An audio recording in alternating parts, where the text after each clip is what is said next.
Arrancamos. Comenzamos. Os presento las 13ª jornadas sobre el duelo y la muerte, que comienzan con esta conferencia y se completarán mañana miércoles a las 11 horas con una visita guiada al cementerio San José de Granada, acompañados por el guía y compañero José Antonio Muñoz, ex gerente de Mufesa, y luego pasado mañana jueves a las 18 horas en nuestra sede de Horno del Espadero 22 con el docuforum y coloquio en torno al tema de las jornadas, el duelo y la muerte a través del arte, guiado por nuestros compañeros del grupo de ayuda mutua en duelo. Esta tarde, Marian y Juan nos van a ofrecer una conferencia titulada Duelo y muerte, una mirada a través del arte. Marian Cabrera es licenciada en Historia del Arte por la Universidad de Granada, profesora de enseñanza secundaria en la especialidad de Historia del Arte durante 34 años, algunos de ellos como directora también de instituto. Eso lo añadí yo porque no lo sé.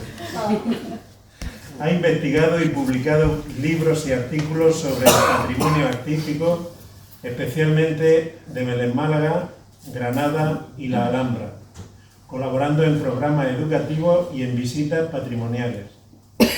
Colaboradora como voluntaria del Teléfono de la Esperanza de Granada desde 2019, ahora especialmente implicada en el grupo de duelo y prevención del suicidio.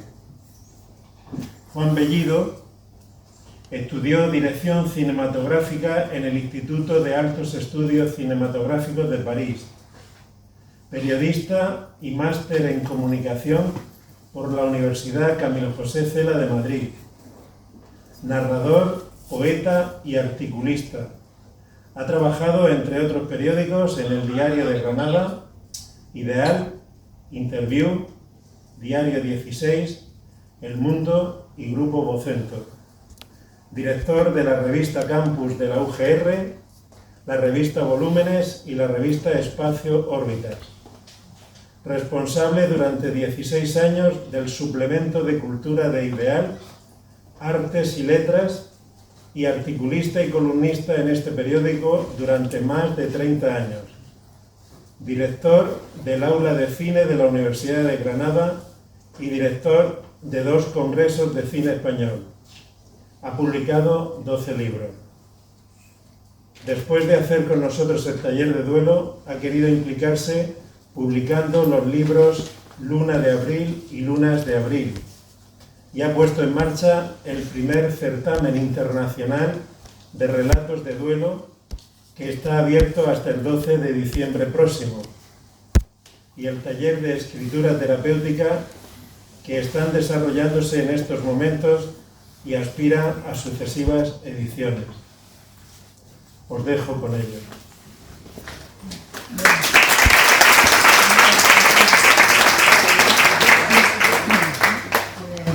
En primer lugar, agradecer la oportunidad al Teléfono de la Esperanza para hablar de este tema. Muchas gracias a Antonio y sobre todo a Cristina González, que ella sabe lo que me gusta el arte y lo que me interesa. Sí. A ver, ahora. Bueno, que os decía que mi agradecimiento, mis nervios también por estar aquí. Yo he planteado esta pequeña charla, que espero que dure poquito, para no aburrirme mucho, como si fuera en realidad una clase de arte, porque yo he cogido y he dicho, bueno, vamos a ver, mi diapositiva de arte donde sí, de las clases de segundo de bachillerato. El tema es muy transversal y lo voy a llevar casi desde la prehistoria hasta la actualidad, pero lo he seleccionado unas poquitas obras de arte de cada época, enlazándolas con varios guiones, no un solo guión. O sea, no aunque va a llevar una trayectoria casi cronológica, no siempre, pero a partir de una serie de bloques que vamos a ver.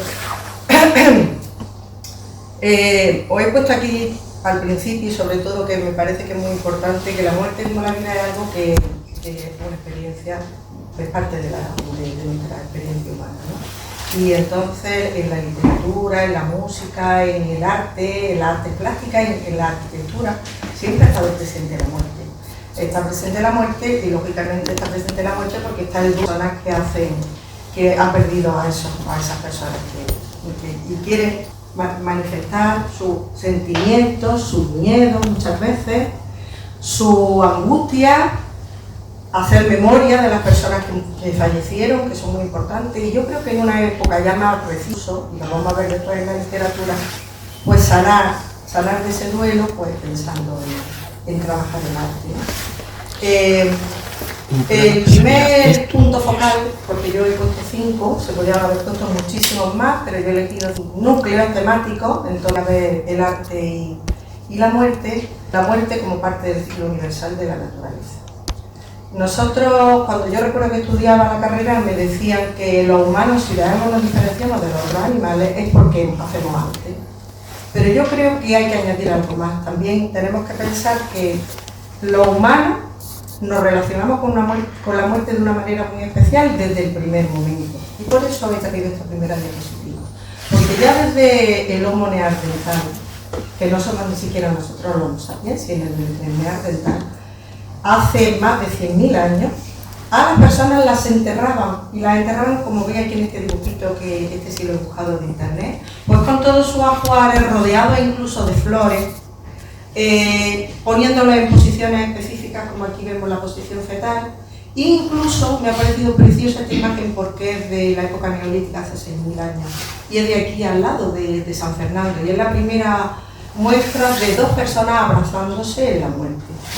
Fijaros qué bonito. Al principio, cuando lo encontraron, los trabajadores dijeron los enamorados, no, ahora parece que es un chico mayor, de unos 30 años, ella tiene 12, podría ser que incluso padre e hija.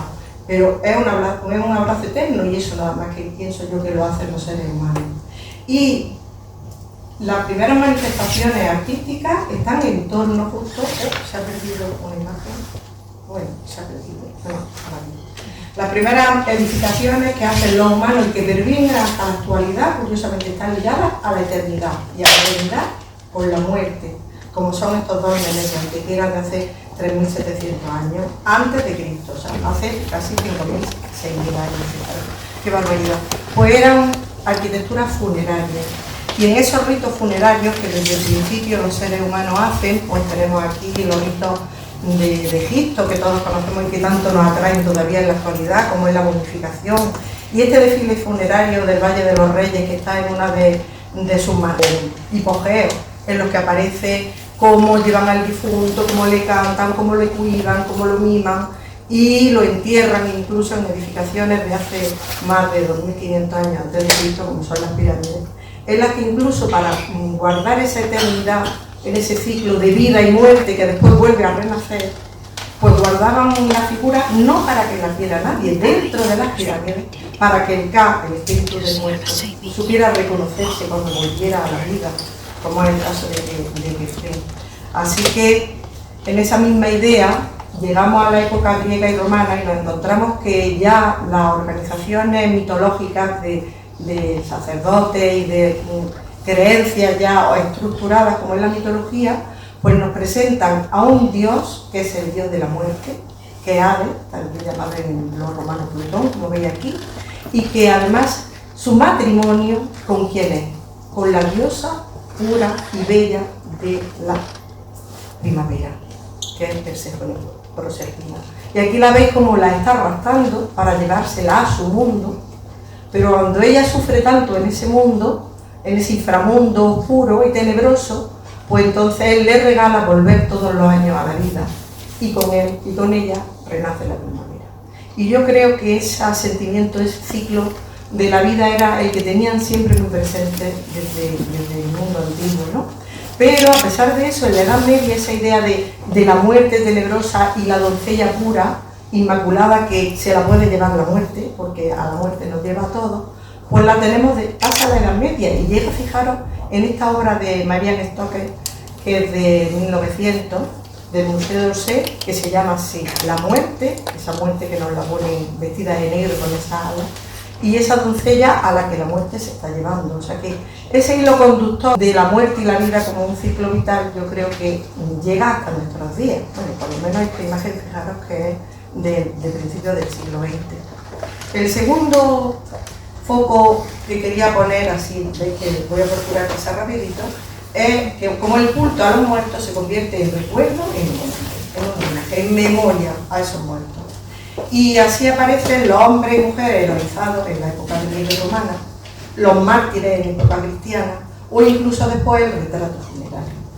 Y os he traído varios ejemplos. El primero que me parece muy interesante es este edificio.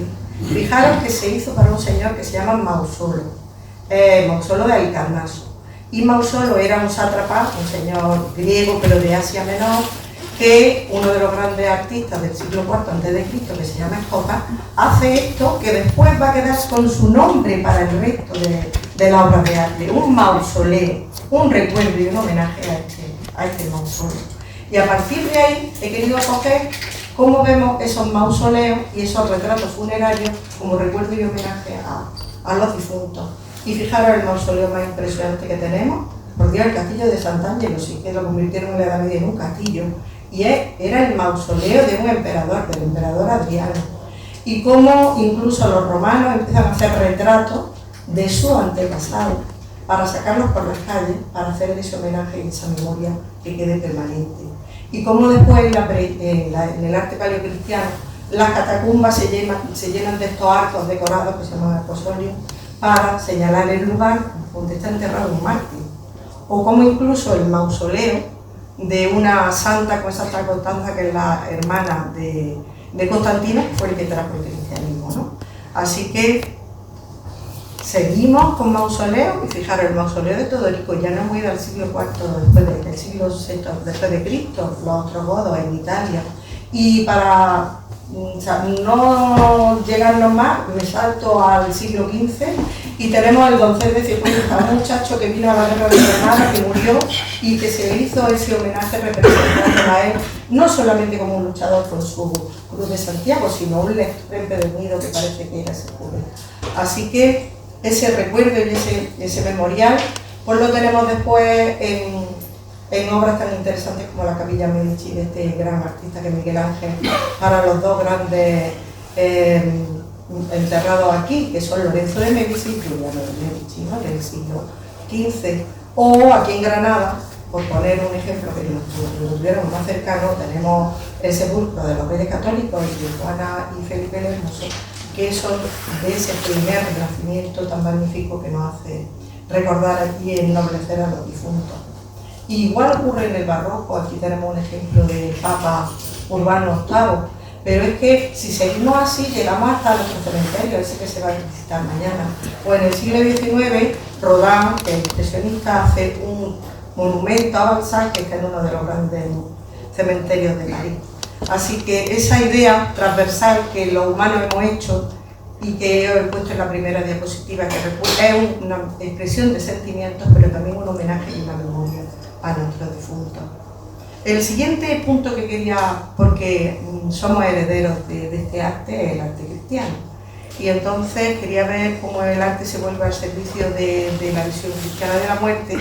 Y aunque la muerte y el juicio final, que es este que vemos aquí en el barroco, en el románico, perdón, en una iglesia como es San José de pero que la tenemos también en Santiago de Compostela, ese mismo juicio final, de ese Dios todopoderoso que viene, que avisa, que va a juzgar y que es tenebroso y da miedo, pero al mismo tiempo en esta misma imagen nos pone el miedo a la muerte, que lo tenéis a la derecha vuestra, y en cambio a la izquierda la persona que se van a salvar, los que van a cumplir con ese amor, esa obediencia a lo que son los dictados de la Iglesia en aquel momento, ¿no? Pues este Dios juzgará, creo que es muy importante, y continúa ese mensaje y dice, bueno, es nada más que románico. Pues aquí lo tenemos en la Capilla Sixtina de Miguel Ángel, ese mismo juicio final. Veis tirando de los malos para abajo, como los tiran esos demonios que los están arrastrando hasta el infierno en la parte de nube izquierda, y en cambio en la derecha como asciende entre nubes y querubines al cielo.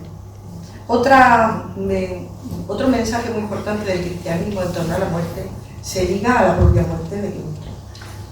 Cristo muere y resucita, pero al morir y resucitar también redime a los demás que creen en él.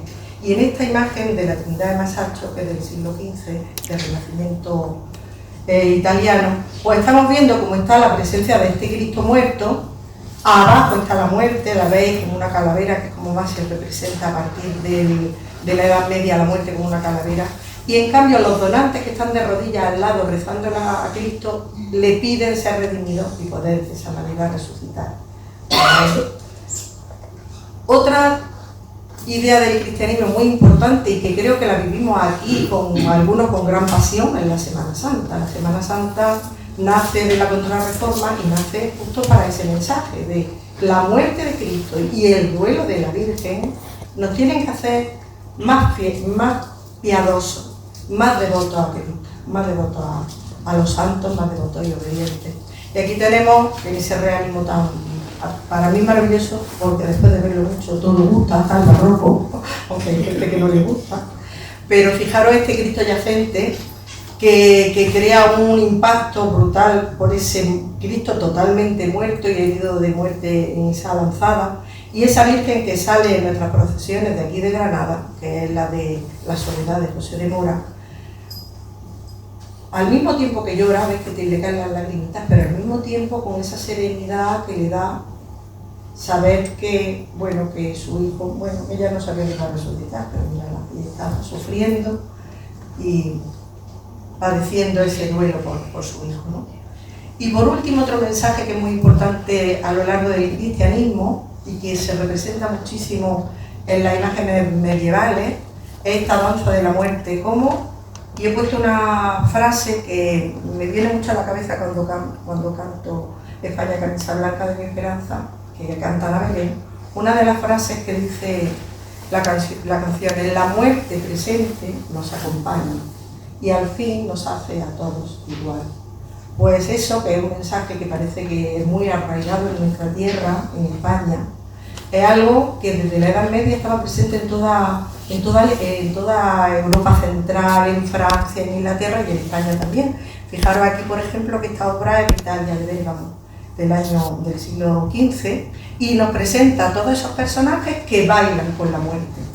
Y como ese mismo mensaje de que a todos nos va a hacer igual la muerte, a todos nos va a llegar, la tenemos en la Postrimería de Valdés Leal, en el Hospital de la Caridad de Sevilla, y nos dice que en un solo vistazo llega la muerte, nos mide con su peso, y aquí ni corona, ni el mundo, ni la riqueza, ni los libros, a todos nos va a hacer igual. Bueno, pues esos mensajes yo creo que están intrínsecamente calados en nuestra ADN de españoles, porque aunque los chicos jóvenes no han estudiado religión y ya parece que el arte se les queda nada más que para unos pocos, por desgracia, pero me parece que todavía eso se conserva y se canta, claro, como lo canta la Belén en una canción de su marido, ¿no? De Víctor Manuel. Y por ir rapidito, que muy bien, ¿no? Bien, porque por el XIX, fijaros que rápido hemos llegado al siglo XIX. Bueno, en el siglo XIX la muerte se ve desde muchas perspectivas, porque el siglo XIX tiene mucho movimiento artístico y puede ser dramática, realista, morbosa. Vamos a empezar con la denuncia, porque aunque Goya es alguien que no se puede poner en ningún estilo artístico por su creatividad y por su genialidad, estos desastres fueron del principio del siglo XIX, que fueron la guerra de independencia española.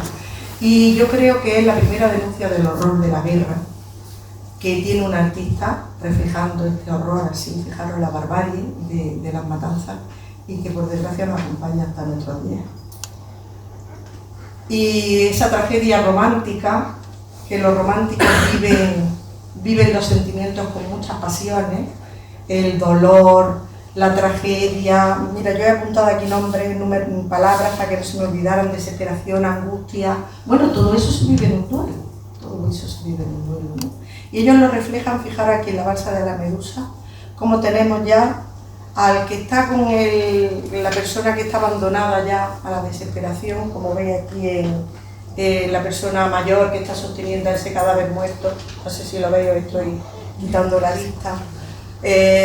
Los que están desesperados porque saben que van a morir y ya se han resignado a la muerte, y los que todavía buscan esperanza en que llegue un barco y los salve, que es lo que se ve al fondo de esos que están como locos en esa tragedia que fue la Verusa, que fue una tragedia real de un barco que se hundió y en el que murieron casi todos y se salvaron unos poquitos que gracias al barco que llegó. E incluso esa pasión porque aunque haya muerte, la muerte sirve para algo. Mira, aquí tenemos la libertad guiando al pueblo y tenemos a los muertos a los pies, pero está a los pies de la libertad por la que están luchando los franceses, ¿no? En el año 30, en esas revoluciones liberales burguesas. De esa tragedia romántica pasamos a cuadros de temas cotidianos, como puede ser un entierro, que nos revela en realidad todas esas tradiciones que todavía algunas personas mantienen: vestirse de negro, reunirse, las mujeres llorar, los hombres muy ceremoniosos, como es un entierro, el entierro en Ornano, que lo trata este artista Courbet, que es un realista, como si fuera un libro de historia, un tema genial de historia. Fijaros, los temas de historia en el romanticismo se hacían de unas dimensiones colosales, como es, pues, por ejemplo, la coronación de Napoleón, por ejemplo. Y en cambio este cuadro mide 3 metros y pico, 3,15 creo, por casi 7 metros. Y es un tema que podía ser tan cotidiano como que pasa todos los días. Y entonces estos temas cotidianos tratados como temas de historia era algo que quería remover a la conciencia en aquella época de lo que era la realidad del mundo para los artistas románticos, realistas. Y retomando temas literarios, me ha parecido que es muy bonito esta obra de Ofelia, ¿no? Pero en realidad es una obra de Hamlet, y he puesto aquí las frases como las describe la obra: las vestiduras pesadas ya con el agua que absorbían la arrebataron a la infeliz, interrumpiendo su canto dulcísimo la muerte llena de angustia. Fijaros, esta obra, que es de un prerromanista inglés, pues nos muestra esta muerte interpretada como algo dulce que se la lleva, sin ella dejándose, ¿no? Que esa es otra visión también romántica de la muerte. La muerte como salvación a una vida de pesares que es muy dura, y en cambio la muerte pues se abre a la esperanza de los románticos que tanto se suicidaban. Y por último, vamos a ver el siglo XX, porque yo pienso que el siglo XX es un revulsivo a todo lo anterior. En el siglo XX, Occidente, la muerte se vuelve tabú. Y fijaros que todavía, en muchos aspectos, es tabú. Y representarla para los artistas, y por eso decía que es justo el último componente que nos quedaba. La muerte puede ser memoria, la muerte puede ser sentimiento, la muerte puede ser expresarlo para mejorar el duelo, ¿no? Pero también sirve como terapia para salir de ese dolor. Y así lo vamos a ver como forma para desafiarla, para convivir con el miedo que tiene a la muerte muchas veces, o incluso para escapar a ella. Y entonces los artistas modernos, contemporáneos del siglo XX, ya en la vanguardia, en la primera vanguardia, los expresionistas, que son los que más se acercan a ese estilo de mostrar los sentimientos, van a trabajar mucho la muerte. Y lo vamos a ver primero en los postimpresionistas. Fijaros, como la muerte es un tabú en Occidente, me voy a un mundo que creo que es diferente, me voy a la Polinesia, a un mundo que creía Gauguin que era un paraíso en el que podías vivir de verdad. Y allí se pregunta: ¿quiénes somos? ¿Dónde venimos y a dónde vamos? Y nos presenta a un lado, en la izquierda, el bebé recién nacido, y en el extremo de la derecha a la anciana que está a punto de morir. Como ese ciclo.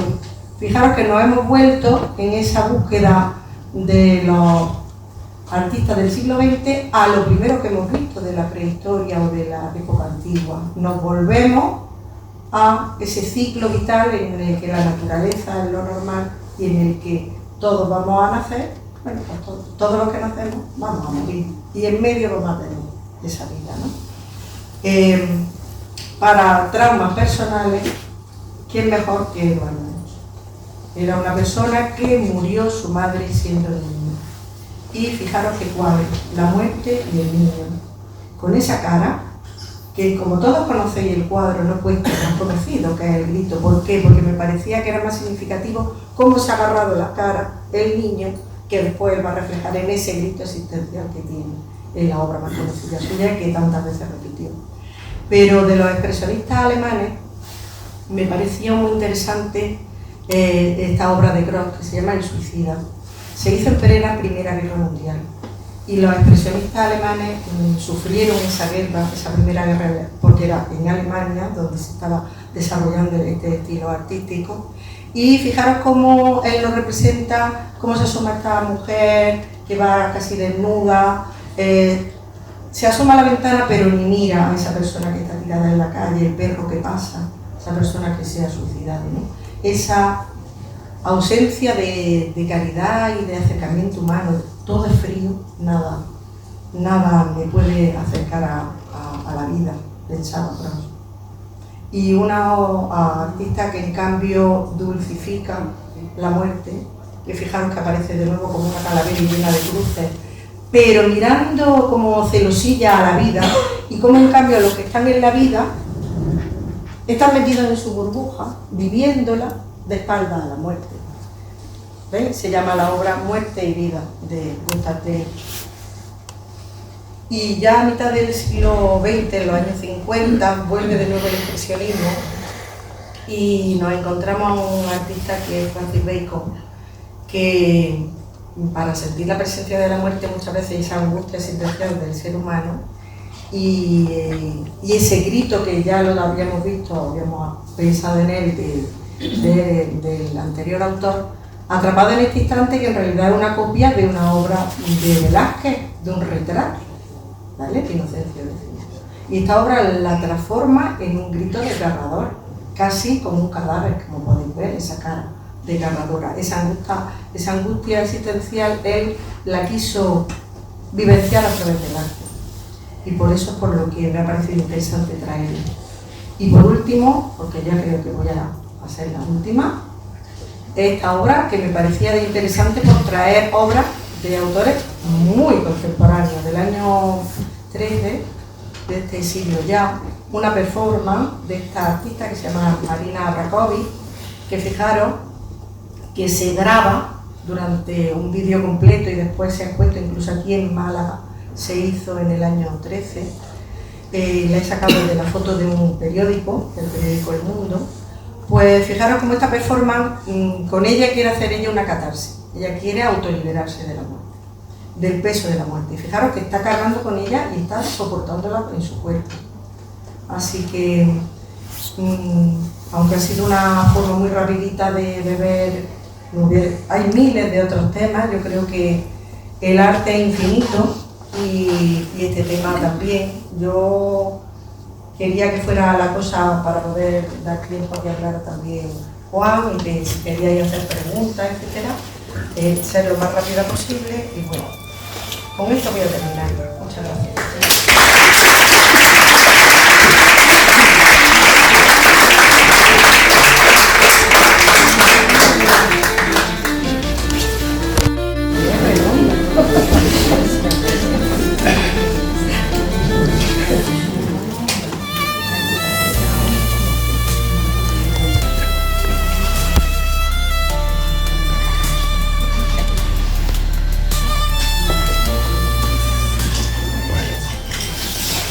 Una foto.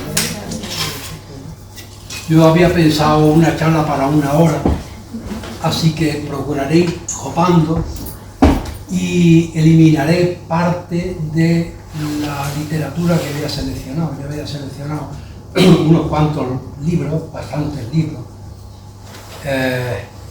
libros de literatura de duelo, naturalmente, que lo que haré será evitarlo o, según como vea, como vamos de tiempo, lo que haré será, yo había escrito medio folio por cada libro que pensaba recomendar, entonces me voy a limitar a dar el titular de qué va el libro o de qué pienso yo que va el libro, ¿no? Bien, pues bueno, tengo que dar las gracias, como siempre, al Teléfono de la Esperanza, a José Antonio y, por supuesto, siempre a Cristina, porque no solamente porque me dan la oportunidad, porque me ha invitado a hablar de literatura de duelo, sino porque no solo yo, sino muchos, te debemos mucho. Bueno, voy a empezar y voy a intentar, ya digo, ir lo más rápido posible. Voy a tratar de explicar un poco qué es la literatura de duelo. Yo me voy a centrar fundamentalmente en obras muy contemporáneas. Hablaremos de las características, no sé si me oís, si no me oís decirlo, porque tengo también la voz un poco tomada.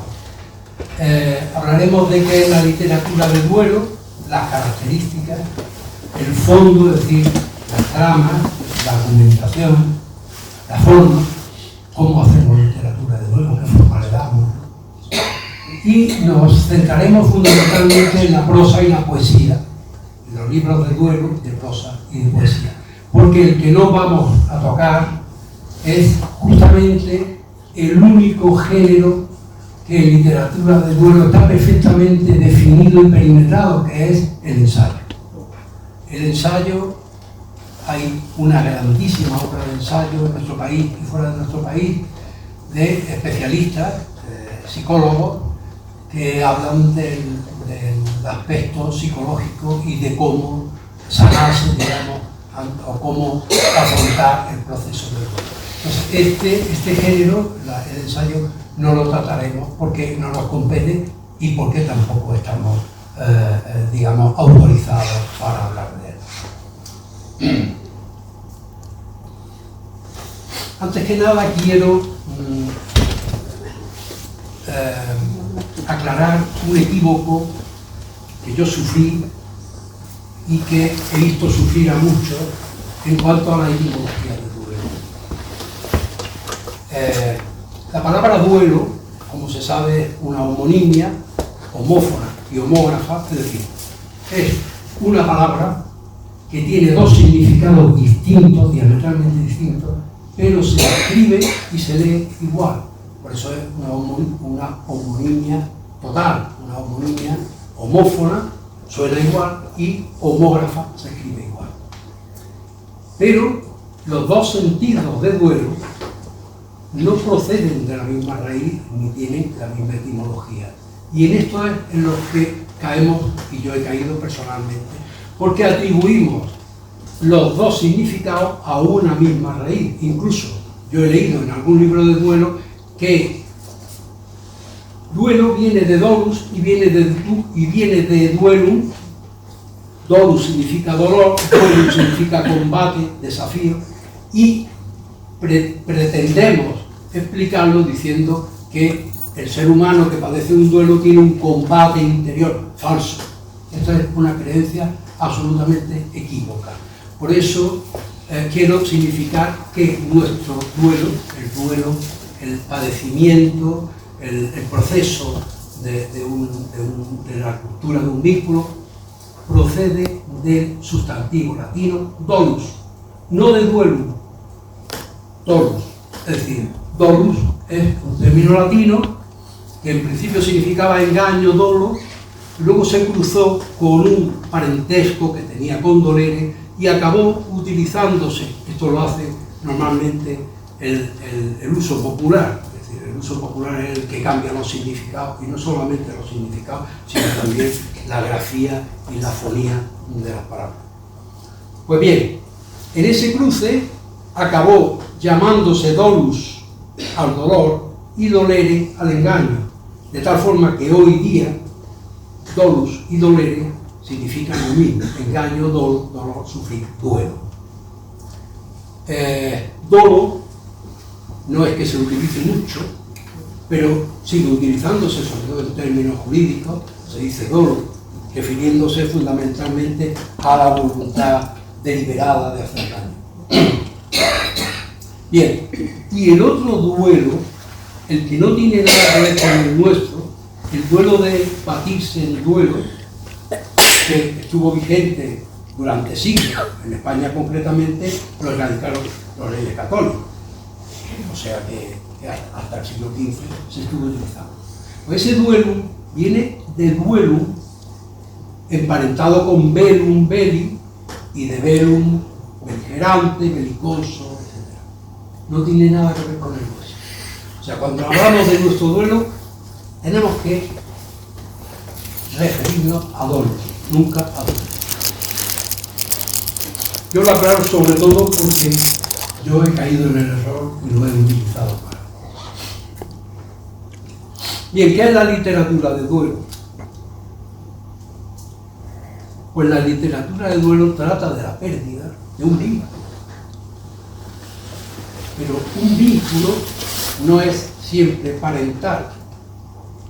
Veremos mucha y muy grandiosa literatura de duelo que trata de vínculos que no tienen nada que ver con el ser humano.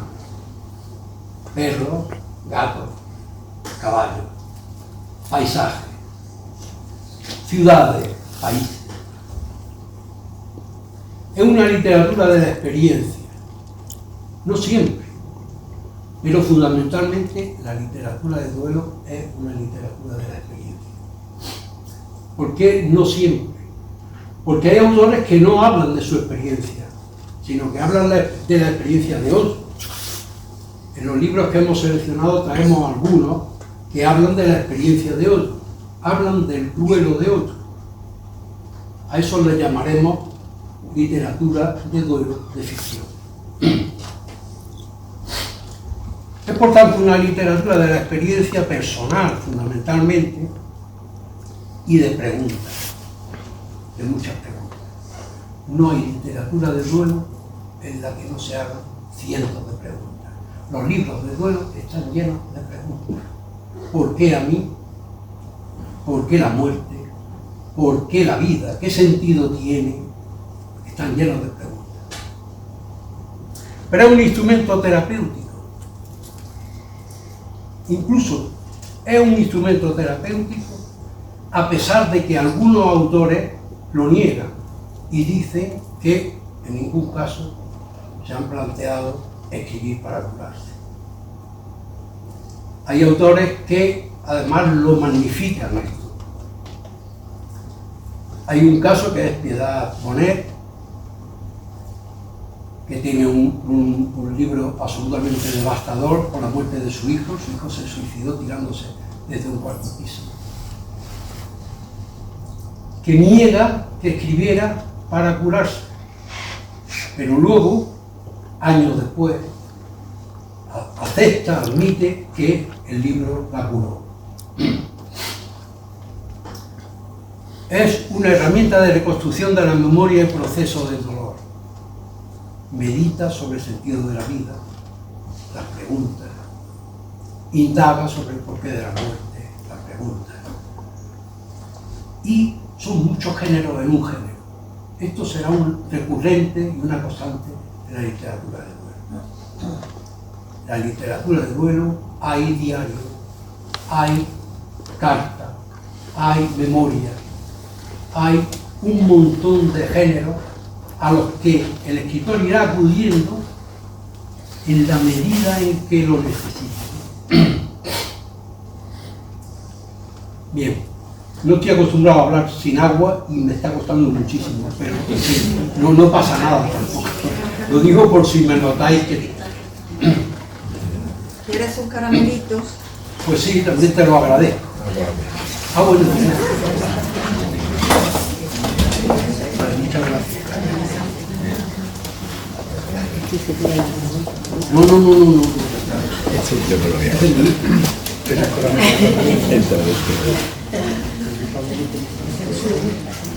No sé dónde ponerlo, que no estoy mucho por eso. Bueno, nos interesa mucho el poder de la literatura para dar forma a las emociones. El poder de la literatura para convertir el dolor en arte, como cualquier otra arte. Todas las artes pueden convertir el dolor en arte. Y esto se significa aún más en la literatura de duelo. esa capacidad de la literatura para convertir el dolor en arte tiene mucho que ver con ordenar la memoria y construir una historia y transformar el dolor en obra de arte. Es decir, al escribir una historia, al contar una historia, ya se está, por un lado, ejerciendo ese instrumento terapéutico que significa el hecho de escribir en sí mismo, ¿no? Y por otro lado, ordenar tus pensamientos también al final llega a una narración, llega a una historia, a un cuento, a contar algo. Lo que a nosotros nos interesa, a los que escribimos, nos interesa, es indagar hasta qué punto la literatura del duelo tiene una correlación con el proceso, con las etapas del proceso del duelo. Es decir, hasta qué punto un escritor escribe de una manera determinada en los primeros procesos, en las primeras etapas del duelo, en la etapa de negación, en la etapa de ira, y hasta qué punto escribe de forma distinta en unas etapas posteriores, cuando se ha serenado el alma. Esto en la literatura que traemos a colación, la verdad es que se nota.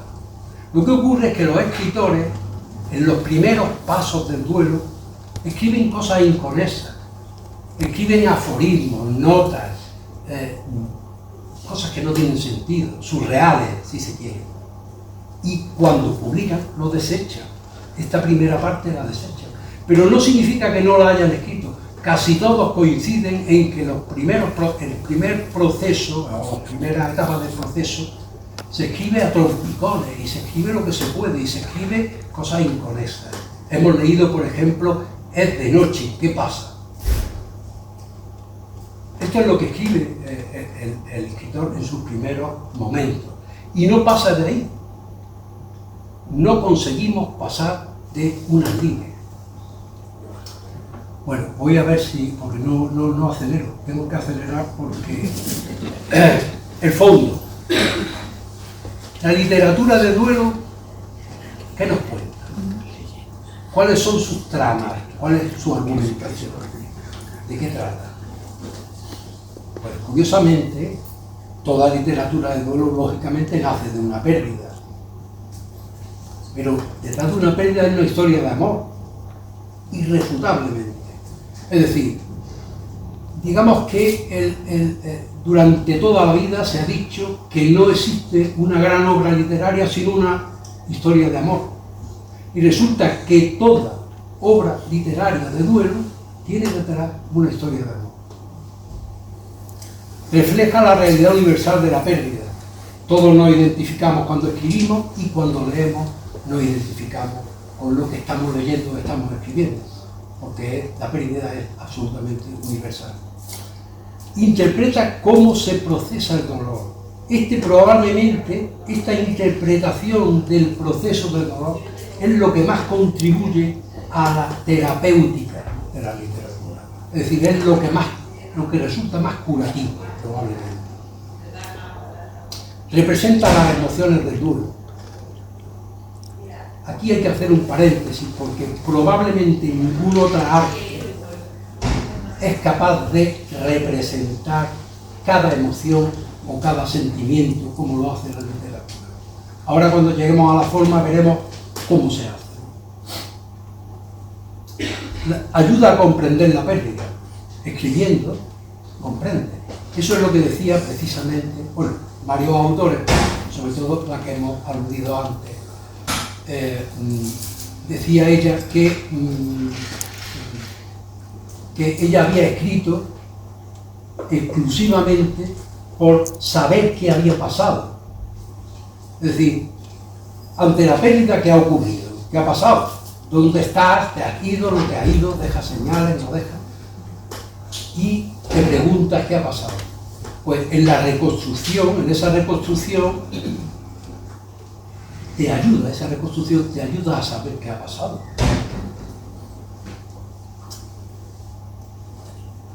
Honra, testimonio. rendir homenaje. Todo esto forma parte de la literatura del duelo. Normalmente hay un sentimiento de testimonio. Algunos son exclusivamente testimoniales, algunos libros son exclusivamente testimoniales. Otros pretenden rendir homenaje. Otros hacen una idealización también del honor y de la lealtad y de la redención. Muchas gracias. Y otra constante de la literatura del duelo es la búsqueda de señales. Sea creyente o no sea creyente, el que escribe un libro de duelo busca señales. Lo hemos visto en agnósticos, en ateos y en creyentes, católicos, protestantes, lo que fuere. Todos buscan señales. Esa es otra constante de la literatura del duelo. Y llegamos a la forma. Yo siempre he dicho, he pagado por ello, pero he dicho que la forma en literatura es a menudo más importante. Hay quien se lleva la mano a la cabeza. Pero, bueno, podemos poner como ejemplo, si alguien ha leído a Corín Tellado, que escribía novelas de amor, las podemos comparar con Shakespeare, que escribía novelas de amor, o obras de teatro de amor. El argumento era el mismo, o prácticamente el mismo, pero no eran iguales. Cambiaba ¿qué? La manera de contar. Bien, antes de nada quiero decir que una de las funciones o es también una función de la literatura, la estética. La estética es una función de la literatura.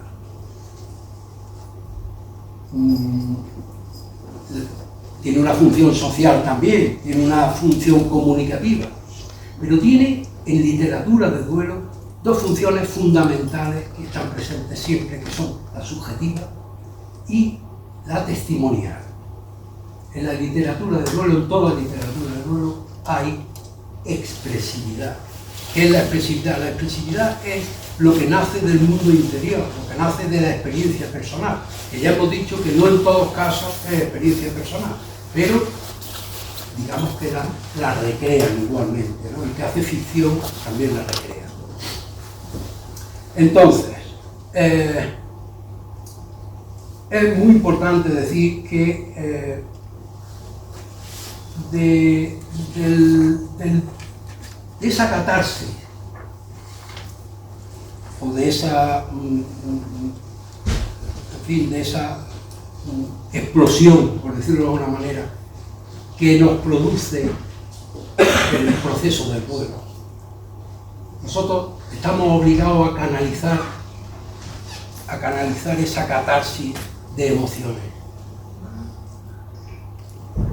porque en la literatura lo podemos hacer, pero en una conversación normal no lo hacemos. ¿Cómo lo canalizamos todo eso? ¿Qué forma le damos a la literatura para todo eso? Pues la literatura nos permite, con herramientas, nos permite canalizar esa emoción o esas emociones y esos sentimientos. Tenemos el estilo, la técnica literaria, la prosa, la narrativa, el verso, la retórica, las figuras, las metáforas, la hipérbole, los tropos, todas estas herramientas de las que está dotado el escritor, le sirven para mostrar, no para nombrar o para hablar de las emociones, para mostrarlas. Es distinto. El escritor tiene la obligación de mostrar las emociones. Tiene la obligación de mostrar el dolor, el sufrimiento, la tristeza, el miedo, el llanto, la ira, el vacío, la oscuridad. Y eso lo hace porque está dotado de esos instrumentos con los que consigue dar forma a la literatura que está creando. Bien, aquí, no sé si esto, porque me enrollo con lo de la literatura de urgencia, me interesa decirlo porque la primera literatura de un escritor que habla de una pérdida o de la ruptura de un vínculo es de urgencia. Esa literatura es de urgencia, necesita desahogarse. Y es precisamente esa etapa a la que antes nos referíamos, que es inconesa, que no sabes lo que dice, que eres incapaz de rellenar un foro. Bien, claro, es género híbrido, siempre la literatura de duelo es género híbrido. Se mezclan una serie de géneros, se mezclan la autobiografía, el diario, la carta, las memorias. Y antes hablábamos de que la literatura del duelo es literatura del yo, porque es tu experiencia personal. Habla de las emociones tuyas, no la de los demás, porque la literatura habla de las emociones, pero en general habla de las emociones de otro, y las pone en boca de otro, y las pone en boca de un personaje. Pero la literatura del duelo habla del yo, habla de mi experiencia personal, de mis emociones, de mis sentimientos. Es la manera más cruda de desnudarse que tiene un escritor. Pero también habla del tú. La literatura del duelo es del yo y del tú, porque no hay literatura del duelo que no se dirija a la pérdida, que no le hable a quien ha perdido. Aunque sea un árbol, le habla.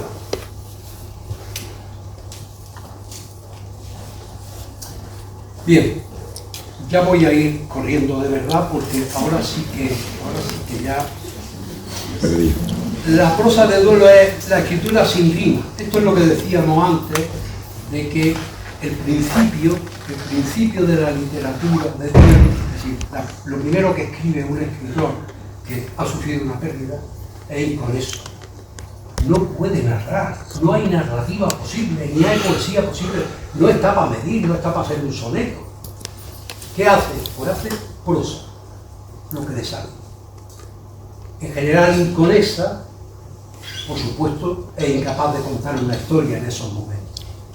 Y como hemos dicho, todos esos apuntes, todas esas notas que hace el escritor, y lo han confesado la mayoría, que ahora veremos ejemplos de quien ha empezado a escribir antes de que muera su allegado, porque ya sabía que era terminal, y ha empezado a escribir antes, pero a escribir de una manera inconesa, ¿no? Sin sentido, y por supuesto sin un hilo conductor. Entonces no puede haber narrativa, es prosa inconesa. Bien, ya sabemos que híbrida, que dentro de la mayoría de los libros se encuentra una epístola, casi todo el mundo escribe una carta. En muchas de ellas hay un diario, hay incluso ensayos. Esto lo hace mucho Rosa Montero. Rosa Montero, al tiempo que escribe, ¿no?, a su marido fallecido, escribe una carta y habla como si estuviera escribiendo un ensayo.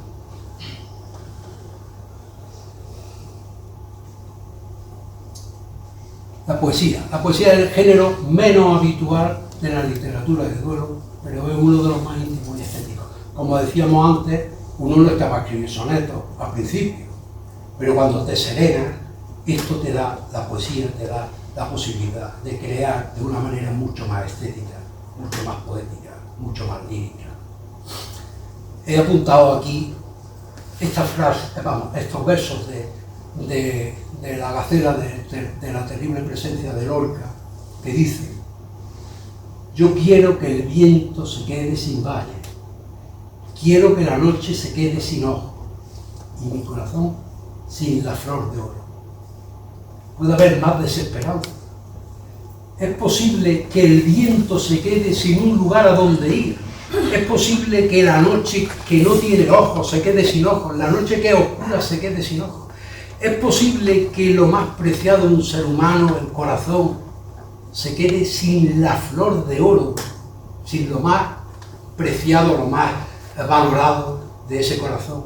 Es decir, Esa es la forma en la que hablábamos que el escritor ha de encontrar la manera de mostrar las emociones, no de hablar de ellas.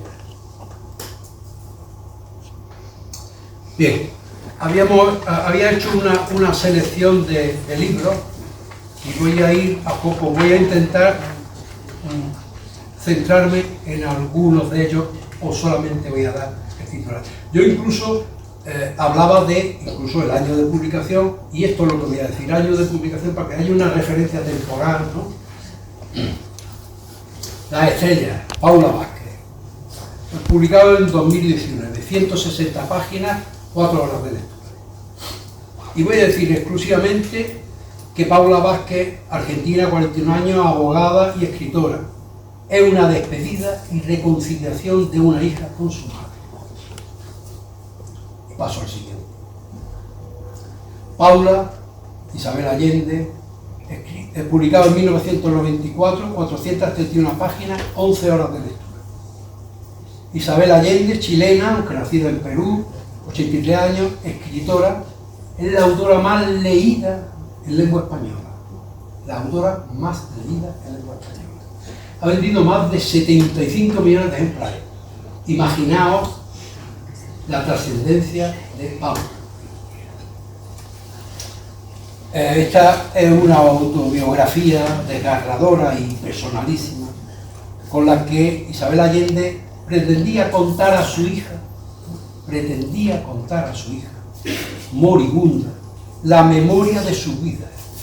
Y empezó a escribirla aquí en Madrid, porque ella estaba en Madrid y la hija, Paula, vivía en Madrid, estaba casada y vivía en Madrid. Entonces la hospitalizaron en Madrid. Y en Madrid, Isabel Allende empezó a escribir una memoria para que cuando despertara del coma pudiera leer lo que había pasado. Luego no tuvo más remedio que continuar ese diario que estaba escribiendo y transformarlo en esta obra. Luego se la llevó a Estados Unidos y estuvo en su casa y murió en su casa. Pero ella empezó, digamos, su hospitalización empezó aquí en España. Bueno, en todo caso, lo que sí voy a hacer es que si alguien está interesado en alguno de los libros, pues yo os puedo dejar un correo electrónico o lo que sea para daros más información o concretar del que os interese, ¿no? Esta, desde luego, es una obra, para mí es una obra cumbre, ¿no? Es una obra, porque claro, bueno, seguimos. Rosa Montero, la ridícula idea de no volver a verte, 2013, se publicó en 2013, 233 páginas, 6 horas de lectura. Rosa Montero, madrileña, 74 años, periodista y escritora. Es un libro de duelo sobre la fuerza redentora y salvadora de la literatura. Lo escribió a la muerte de su marido, que también era periodista, por cierto, y muy conocido, Pablo Discano. Julián Herber, Canción de tumba, 2011, publicado el libro en 2011, 206 páginas, 5 horas y cuarto de lectura. Este es uno de los libros más, no sé cómo decirlo, más ariscos, más demoledores, no solamente en el contenido, sino en el lenguaje. Llega hasta ser tosco en el lenguaje. Julián Herber, mexicano, 54 años, escritor y periodista. Es una novela de autoficción y prosa poética amarga e hiriente, absolutamente amarga e hiriente, porque el autor narra la vida y muerte de su madre, Guadalupe Chávez, prostituta enferma de leucemia. La odiaba profundamente. Y el libro supone una reconciliación absoluta con su madre y una reconciliación absoluta consigo mismo, porque era un hombre que odiaba al mundo, y fue justo a raíz de el proceso de enfermedad y muerte de la madre que él se acerca a ella y se reconcilia con ella. El lenguaje tenía aquí En fin, he seleccionado algunos párrafos y voy a leer de este para que veáis la crudeza absoluta del lenguaje. Luego se suaviza conforme va pasando hasta el final, que se le considera. A la mierda. Mamá fue en su juventud una india ladina y hermosa que tuvo 5 maridos, un Lenón legendario, un policía abaleado, un regio Goodfellas, un músico suicida y un patético imitador de Humphrey Bogart.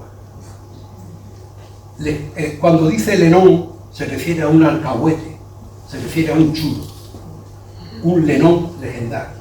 Y cuando dice un Goodfellas se refiere a un gángster. Es decir, ese era el mundo que él retrata. Retrata también el mundo, es muy importante, el mundo de México, la violencia y la corrupción en México. Eso queda absolutamente patente en el libro. Y llegamos a un clásico de la literatura de duelo, Jean Didion, El año del pensamiento mágico, publicado en 2005, 190 páginas, 5 horas de lectura. Jean Didion, estadounidense, falleció en 2021 a los 87 años de Parkinson. Era periodista y escritora. Este es un libro de memoria en el que la autora narra su experiencia vital tras la muerte abrupta por infarto de su marido. El verano en que mi madre tuvo los ojos verdes. Este libro se publicó en 2016, 250 páginas, 6 horas y media de lectura. Tatiana Tuleak, moldava, 47 años, periodista y escritora. Es una narración de ficción sobre el duelo y el perdón, sobre la oscuridad y la luz. Ahonda mucho en lo que hemos estado oyendo sobre la muerte y la presencia de la muerte en el arte y en todas las artes.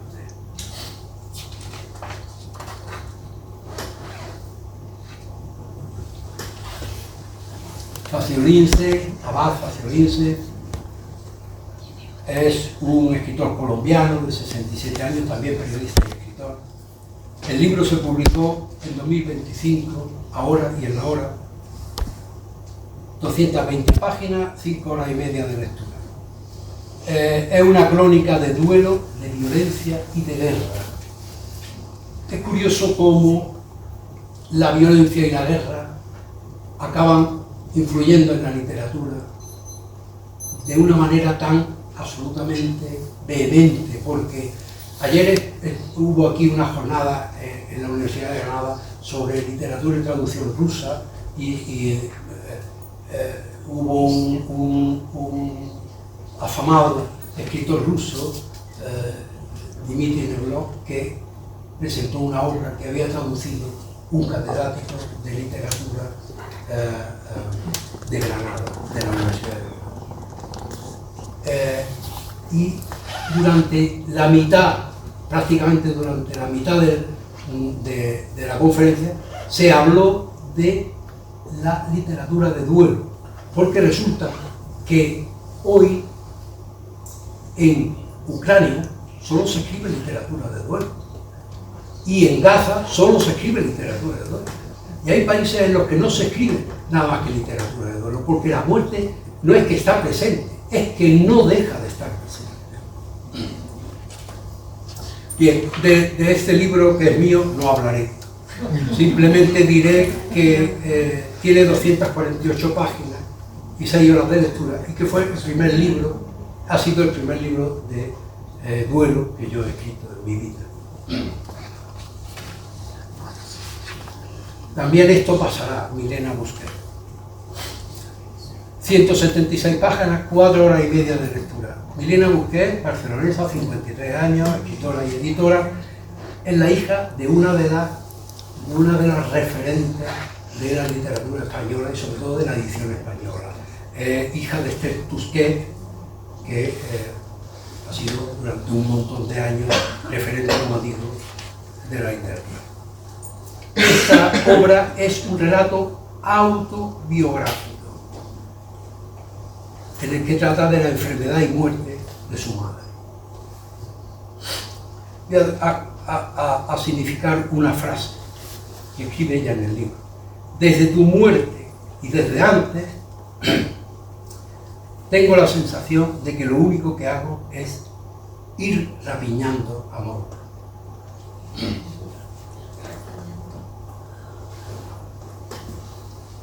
Hamlet, publicada en 1623, 240 páginas, 6 horas de lectura. Bueno, William Shakespeare, no tengo que presentarlo. Falleció en 1616, a los 52 años, dramaturgo, poeta, escritor. Hamlet es una obra de duelo, una tragedia teatral de ficción, es lo que antes hemos dicho, de escribir, no de tus propias emociones y sentimientos, sino de las emociones y sentimientos de los demás. Esto fue lo que hizo Hamlet con esta obra magnífica.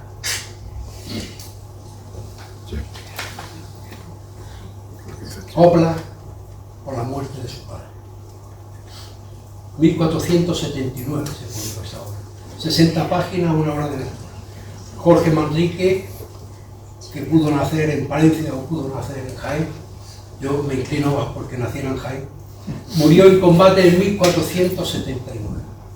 Es una elegía escrita en memoria de la muerte de su padre. Y es una elegía, ya tiene nombre como género, porque es un género de la poesía, una elegía.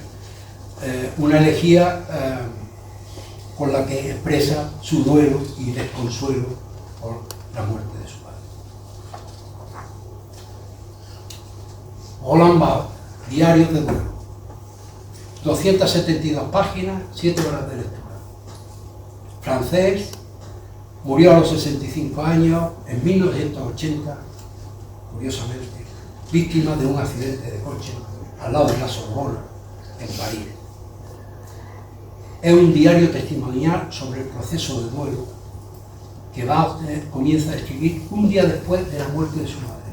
Un día después de la muerte de su madre. Este es uno de los autores que desecha lo primero que escribe porque es inconexo, como decíamos antes, porque no tiene ni género ni nombre, no narra nada, no cuenta nada, son notas inconexas y él las desecha cuando publica el diario de un duelo, porque escribió un diario desde el mismo momento en que su madre murió.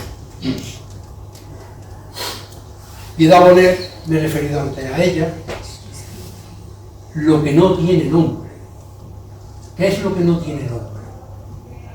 Lo que no tiene nombre, porque en español hemos dado nombre al que pierde a su mujer o al que pierde a su pareja, es viudo.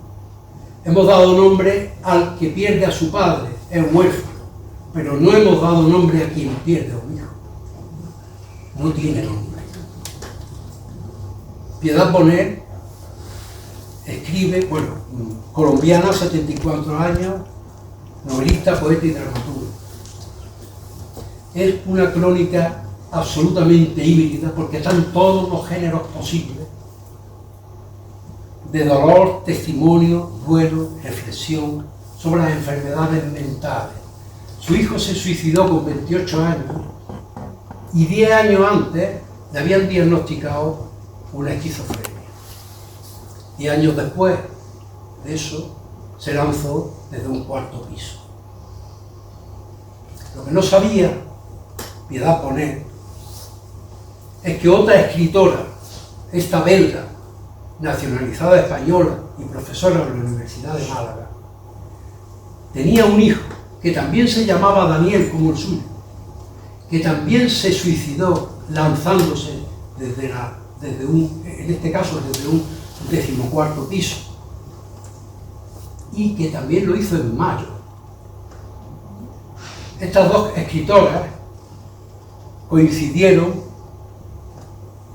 no sé exactamente cuántos años después de que ocurriera la tragedia, pero coincidieron y escribieron un libro juntas. Me estoy refiriendo a Chantal Mayat, escritora y sobre todo poeta y filósofa belga. Entonces, Piedad Bonet, aparte de este libro, tiene un libro de poemas que también está inspirado en su hijo, que se llama Los Habitados.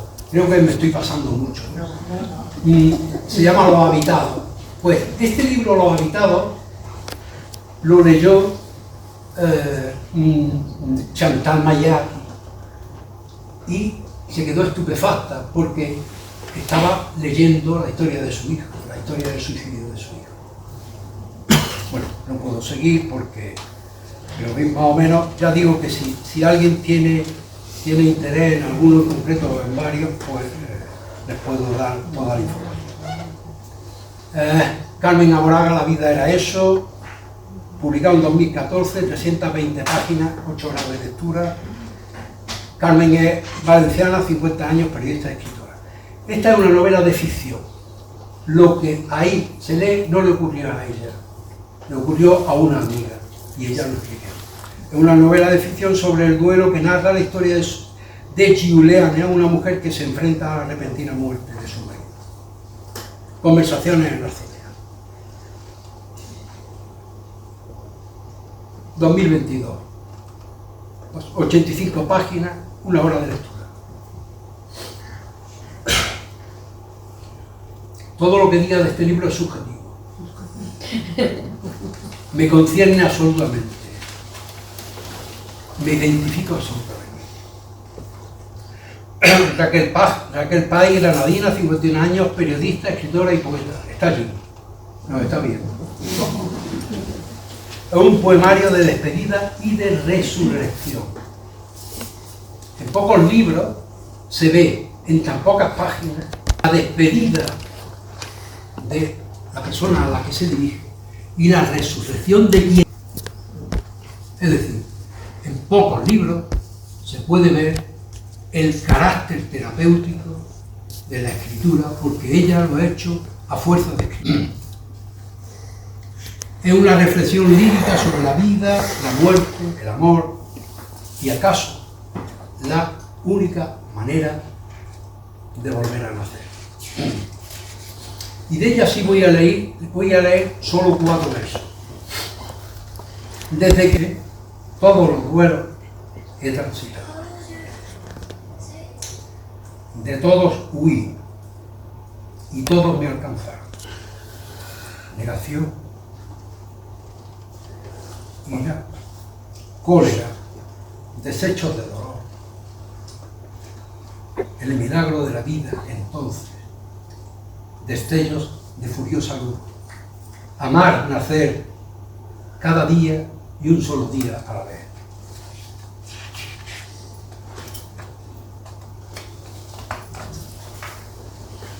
Como veis, hay libros que no son parentales. Hay libros que, siendo literatura de duelo, no son parentales. Se refieren a perros, se refieren a gatos, se refieren a cualquier otra cosa. La vida que me diste. No. Bueno, la vida que me diste. Voy a empezar por el primero. Y voy a ir más rápido si es posible. La mirada de Humilda.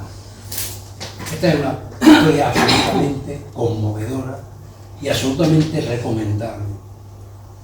Porque aquí no hay nada oscuro.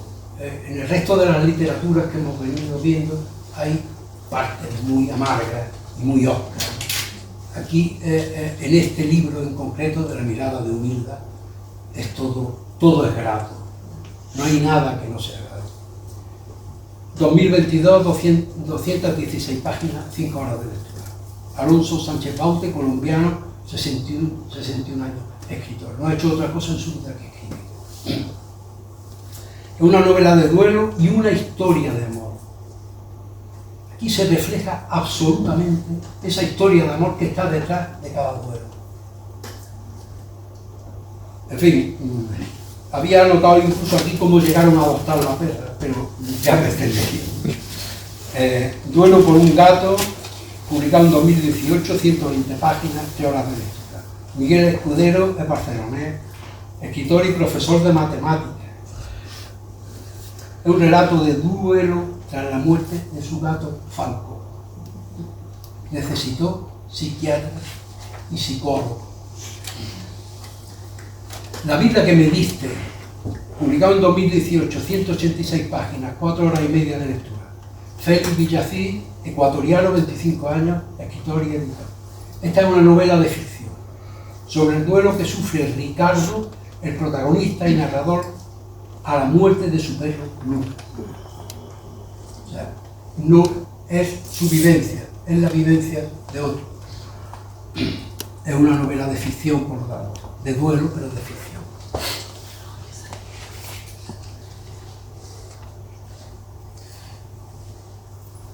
Llegamos a Mortal y Rosa, que para mí es una obra cumbre de la literatura española, sobre todo del siglo XX.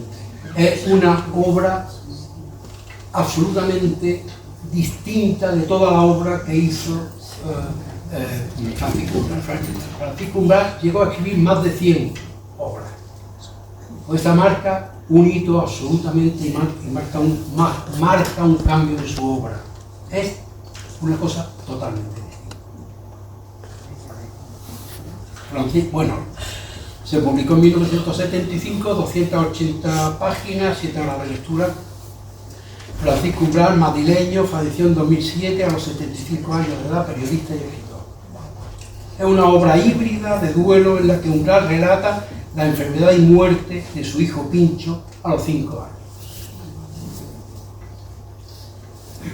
Estuvo hospitalizado también durante casi un año. Tenía demencia. Solo voy a leer 2 renglones. Si supieras, hijo, desde qué páramo te escribo, desde qué confusión de lágrimas y ropa, desde qué revuelta desgana. La hora violeta, 2013, publicación 2013. 200 páginas, 5 horas de lectura. Sergio del Molino, vallisoletano, 46 años, periodista y escritor. Lo mismo que Francisco Umbral, la muerte de su hijo. Es un relato testimonial de duelo en el que Sergio del Molino narra la enfermedad y muerte de su hijo Pablo. Bueno, y Lunas de abril, 2025, 95 páginas, 1 hora de lectura. Esta es una obra colectiva, una obra de duelo nacida en el teléfono de la esperanza bajo la batuta de Cristina Morales del Castillo. Si no hubiera sido por ella, esta obra no existiría.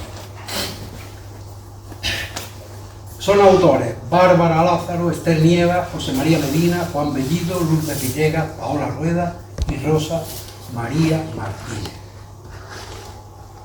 En un grupo de duelo del teléfono de la esperanza, Cristina nos obligaba a escribir todos los días y nos acostumbramos a escribir y seguimos escribiendo hasta dar con este libro, que fue, el grupo fue nuestra salvación. No lo digo yo, lo digo por boca de todos. Y el libro nos ayudó mucho. Después de acabar el grupo de duelo, este libro nos ayudó mucho. Porque no solo significó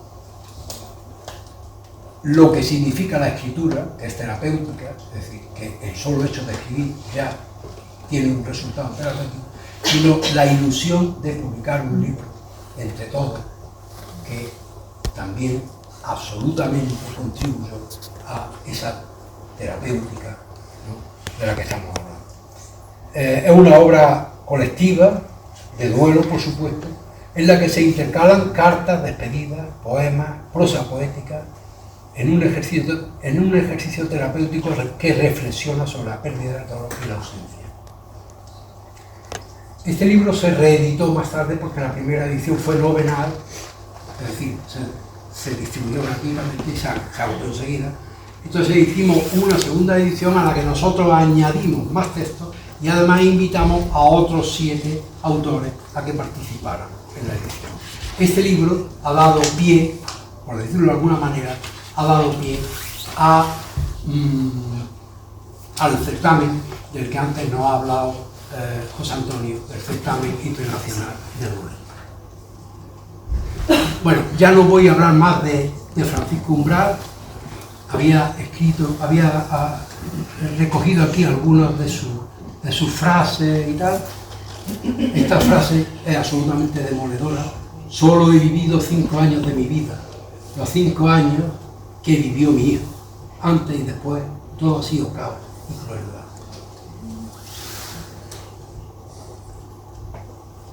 Ya voy a pasar. Y me detengo en Lunas de Abril, que era con el libro que estábamos, en un fragmento de un poema que se publica en este libro, que es de Antonio Carvajal, y que dice: yo seré por tu carne una llama lentísima, que dejará en la tierra ceniza de otra vida, que elevará tu alma más allá de los astros, porque tú me has hablado, porque me has consolado. No te puedo decir cómo es el paraíso, dónde estará intacto, dónde estarás conmigo, pero cierra los ojos y sueña que la noche viene como una madre común y nos acoge. Y ahora voy a leer un texto que yo había hecho para empezar, pero al final he preferido dejarlo para acabar, sobre la bella literatura del dolor. La bella literatura del dolor es la demostración de la capacidad que la literatura tiene, como todas las demás artes, para transformar el sufrimiento en expresión artística, pero haríamos bien en llamarla igualmente la bella literatura del amor, porque en el amor tiene su epígrafe toda la literatura de duelo y acaso toda obra nacida del duelo. La vocación creativa del ser humano, su capacidad imaginativa, su curiosidad innata y quizás su talento brotan como un manantial en el proceso de duelo, o mejor dicho, en alguna de las etapas del proceso de duelo. Pues esta literatura de grito y de llanto, de ira y de tristeza, es primero una prosa híbrida que se manifiesta en una primera voz subjetiva, en una cuasi súplica devastadora, en la que el pronombre personal tú es el único receptor del mensaje, un tú en el que se anhela un reencuentro inefable, imposible físicamente, un tú que en primera instancia, es decir, en las primeras etapas del duelo, apenas perfila un lenguaje conexo, un tú atropellado y urgente, cargado de preguntas sin respuesta, una epístola, en el mejor de los casos, ya que a menudo en esta primera etapa la prosa se nos muestra indomable e incluso irreverente, cargada de ira y rabia. Es la prosa más apremiante e inaplazable a la que el ser doliente se enfrenta. Luego llegará un lenguaje más sereno, un recuento, un diario, incluso un relato ya menos nublada el alma, y se manifestará definitivamente la narrativa del llanto, como un verbo idealizado y único, como los primeros rayos de un sol prodigioso que nos otorga la potestad de transformar el dolor en un reguero de aguas cristalinas, en un venero inagotable. Un ser humano absolutamente perdido en su dolor, en su extrema fragilidad, en su inmensa y rotunda soledad, echará mano de un lápiz y un papel para dirigirse a la persona que ha perdido, al animal que ha perdido, al paisaje que ha perdido, al vínculo que ha perdido, a aquello que otorgaba plenitud y sentido a su vida, y le reclamará, como hizo Federico García Lorca en su canción de una muerte pequeña, en la que decía: catedral de ceniza, luz de noche, de arena, una muerte pequeña, una muerte y yo un hombre solo y ella una muerte pequeña, prado mortal de luna, la nieve gime y tiembla por detrás de la puerta, un hombre, ¿y qué? Lo dicho, un hombre solo y ella, prado, amor, luz y arena. Así el doliente reclamará, decía, en un folio en blanco todo lo que sabe que ha perdido y le pedirá que no se aleje, que no se vaya del todo y que se muestre, que se deje ver, que no lo abandone definitivamente, y le rogará, le suplicará que su espíritu siga existiendo en algún lugar del universo donde un día él pueda encontrarlo. Sabe el doliente que entre los confines una muerte, miles de muertes, todas las muertes son muertes pequeñas en la infinidad de millones de seres que habitan el mundo. Se sabe el doliente anónimo y diminuto cuando escribe de una muerte pequeña como son todas las muertes, que no significan nada en la totalidad del universo, pero son definitivamente devastadoras en el alma chica de quien ha perdido lo que daba sentido a su vida. De ese misterio y de ese sufrimiento de la muerte y de la vida, de esa emoción amarga y a la vez luminosa emergerá, pues, la bella literatura del dolor, tan emparentada, tan inspirada en ese otro enigmático prodigio de la naturaleza que es el amor.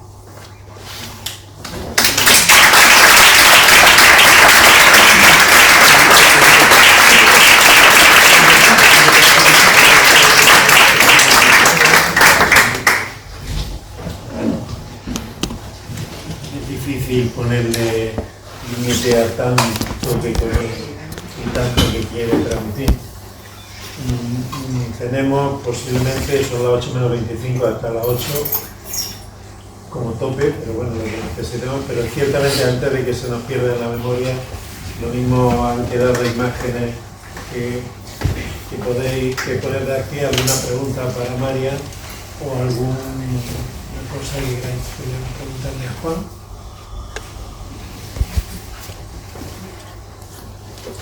Yo, al hilo de lo que, sobre todo relacionando el arte con la literatura, siempre me ha llamado la atención la forma en que los artistas muestran las emociones. Cómo, antes lo han señalado, cómo un escultor o un pintor refleja el dolor, lo muestra, de una madre que ha perdido a su hijo. En este caso tenemos las imágenes de la Virgen, que es lo que más nos ha llegado, de manifestaciones más cercanas. Pero en cierto modo está muy emparentado con cualquier otro artista del tipo que sea o cualquier escritor que pretenda mostrar las emociones. Sí, porque no lo he nombrado, pero tú sí lo has puesto después, que es Jorge Manrique, ¿no?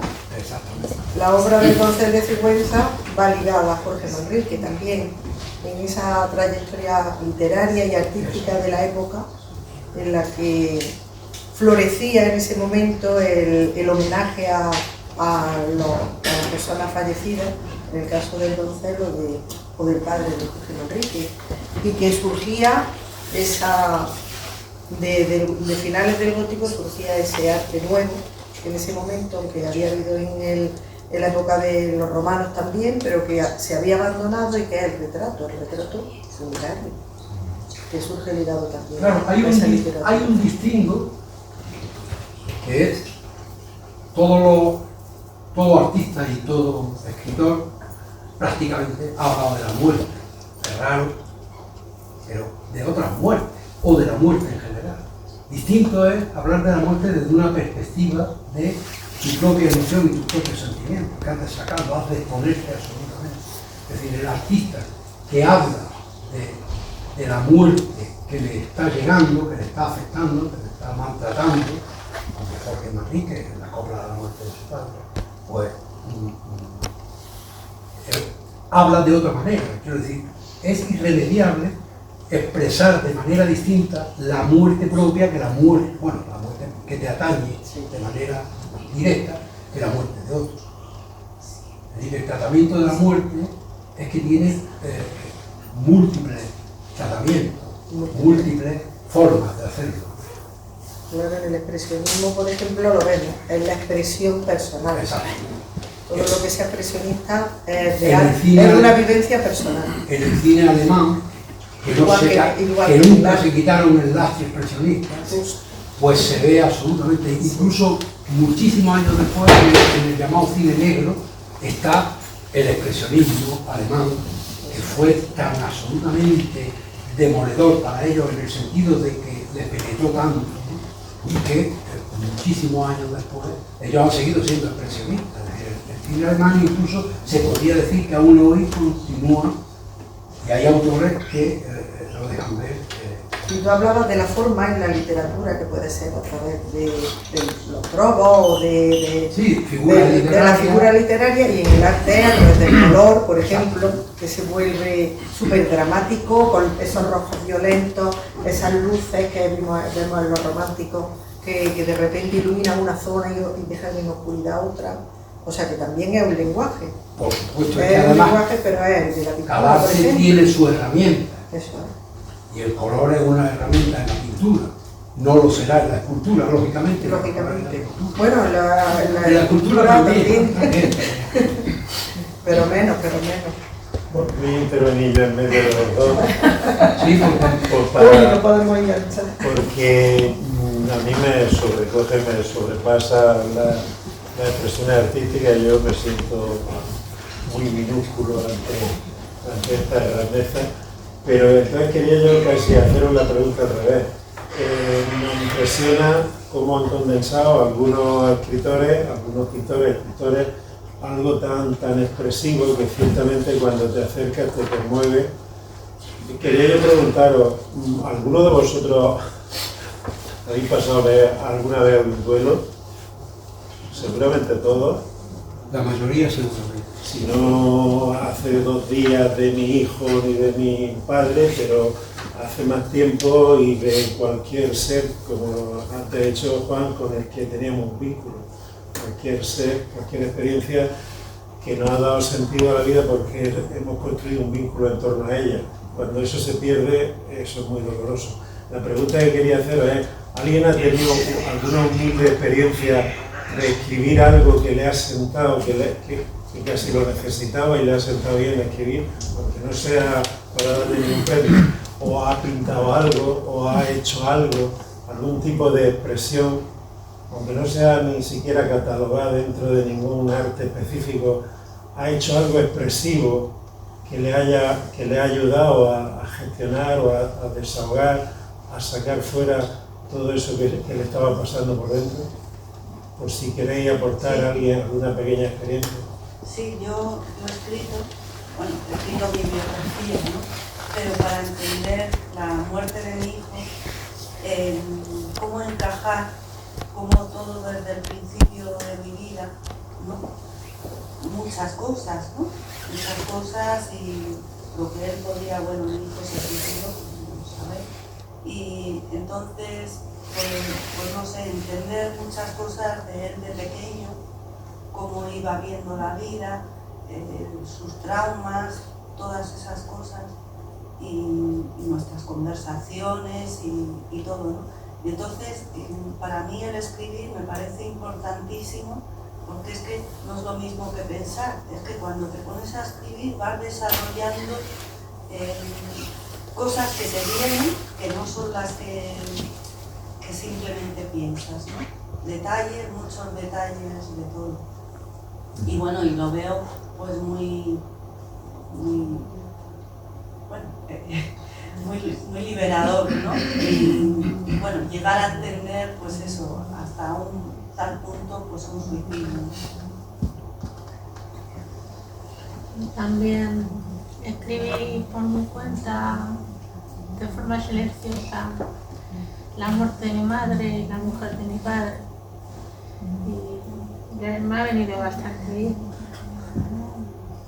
Pero no he escrito una sola opinión sobre el porqué de la partida de mi madre, sino muchas veces. Bueno, ella, en el libro del que yo no he querido hablar, Nana, es un libro que tiene una parte mía, lo que yo escribí, y luego tiene otra parte que es de amigos, compañeros, su hija escribe, su hijo escribe, y en fin, porque se concibió como un homenaje.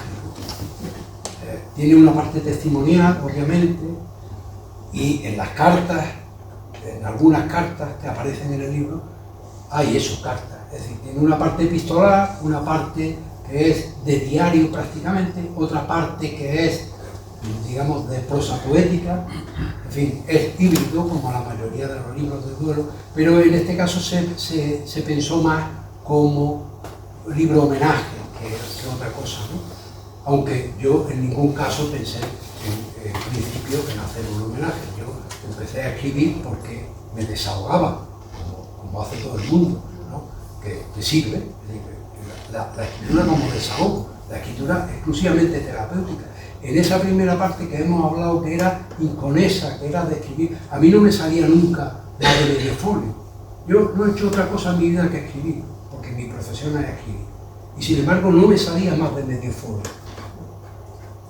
Eso da fe de la relación que hay entre la escritura y, en este caso, las etapas del duelo. Es por lo que yo estoy convencido de que cada forma de escribir en la literatura del duelo se corresponde con una etapa, ¿no?, del proceso del duelo. El libro que después hicimos colectivo, El teléfono de la esperanza, Lunas de abril, es también un libro totalmente híbrido. Es un libro en el que hay cartas, en el que hay memoria, en el que hay diarios, en el que hay poemas. Lo que ocurre es que esto ya, como fue un segundo libro, al que añadimos cosas al anterior, pues en este segundo libro ya sí hay una manera más serena de escribir. Y de hecho se nota, en algunos de los participantes, se nota que la primera parte es más visceral, es más, por decirlo de una manera bárbara, más vomitada, y después ya es de una forma más sosegada, es una escritura más serena. Es más, yo en ese libro ya escribí sonetos. En el libro que hice a mi mujer no pude escribir sonetos, era incapaz. O sea, yo no quería verme limitado de ninguna manera, porque no era capaz, tenía que expresarme de otra forma. Por eso digo que hay una correspondencia entre las etapas del duelo y la forma de escribir. Y en Lunas de abril ya hay sonetos, ya hay, digamos, poesía métrica, ¿no? Y luego hay quien participa, como este poema que he leído de Antonio Carvajal, que obviamente es un maestro, es el Premio Nacional de Poesía, es decir, estamos hablando de un maestro de la poesía, y hay ya obras muy profesionales, por decirlo de alguna manera. Perdón, se habla mucho de las personas del duelo, el escribir sobre el duelo. Y la pregunta mía es, no es la persona del duelo, sino la persona que muere y escribe su muerte, dijéramos. Sobre eso no se ha dicho nada, me parece a mí. Hay casos incluso de un autor que intentó suicidarse, no lo consiguió, y escribió el intento y añadió que acabaría suicidándose y explicó cómo. Pero muchos casos, por lo menos que yo conozca, muchos casos de autores que han escrito sobre su muerte, no conozco. Lo hay, evidentemente lo hay, pero no es una literatura, creo yo, muy abundante, porque la literatura de duelo es abundantísima. Claro. Pero de autores que han escrito sobre su propia muerte, no conozco. Incluso Ángel Ganivet, antes de suicidarse, escribió sobre la muerte. Ángel Ganivet, ya saben todos, sí, que intentó no una, sino varias veces, y fue en un segundo intento cuando ya se tiró al río Durmia y ahí se ahogó. Pero lo había intentado antes. Y él escribió sobre su muerte. Él escribió no sobre su muerte, sino una carta en la que explicaba que acabaría suicidándose. Lo decía ni cómo ni cuándo, pero sí, ya daba pistas de que se iba a suicidar. Habéis citado con mucho acierto las coplas de Jorge Manrique como la gran elegía de la literatura española, y en ese sentido no me resisto a recordar otras dos soberbias elegías sobre el dolor, que es la de Federico García Lorca, Ignacio Sánchez Mejía, y sobre todas, para mí, la de Miguel Hernández a Ramón Chillé, con ese verso demoledor cuando dice: por doler me duele hasta el aliento, ¿no? Que es una de las imágenes más contundentes y más bellas sobre el dolor. Y en la línea que usted ha preguntado sobre quien escribe literatura, sobre la muerte, efectivamente, el escribir, el acto de escribir sobre la muerte o sobre el dolor de la enfermedad o sobre cualquier dolor es un acto terapéutico, te libera, es absolutamente liberador, y en ese sentido está más que justificado el acto de escribir.